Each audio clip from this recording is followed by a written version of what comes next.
ধরনের বিপদ আপদ দিয়ে আল্লাহ তাআলা আমাদেরকে পরীক্ষা করবেন। তবে ইন্টারেস্টিংলি মজার বিষয় হচ্ছে পরীক্ষাটা এক একজনের এক এক রকম। পুরো পৃথিবীটা একটা পরীক্ষা ক্ষেত্র, কিন্তু কারো প্রশ্নপত্রের সাথে কারো প্রশ্নপত্রের কোনো মিল নাই। সুবহানাল্লাহ। আমার পরীক্ষা একরকম, আপনার পরীক্ষা আরেক রকম, ওই ভাইয়ের পরীক্ষা আরেক রকম। সবাই পরীক্ষার্থী। কারোর জন্য পরীক্ষা হচ্ছে সে খুব অসুস্থ, প্রচন্ড অসুস্থতা, তার জন্য পরীক্ষা। ক্যান্সারের রোগী, ডক্টর বলছে 4th স্টেজে চলে আসছে, কয়েক মাস বাঁচতে পারে, এটা তার জন্য পরীক্ষা। আবার কারো দেখবেন যে খুব একটা অসুস্থতা নাই, অসুস্থতার ঝামেলা নাই, কিন্তু তার দারিদ্রতা আছে, তার আর্থিক অনটন, এটা তার জন্য পরীক্ষা। আবার কারো দেখবেন অসুস্থতাও নাই, দারিদ্রতাও নাই, তার দাম্পত্য জীবনের সমস্যা।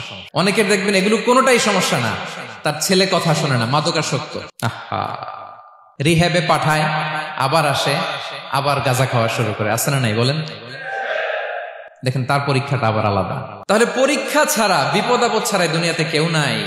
পরীক্ষা দিয়ে দিয়েই নিজেকে প্রমাণ করতে হবে। আর এক একজনের পরীক্ষাটা এক এক রকম, কারো পরীক্ষার সাথে কারো পরীক্ষার কোনো মিল থাকবে না।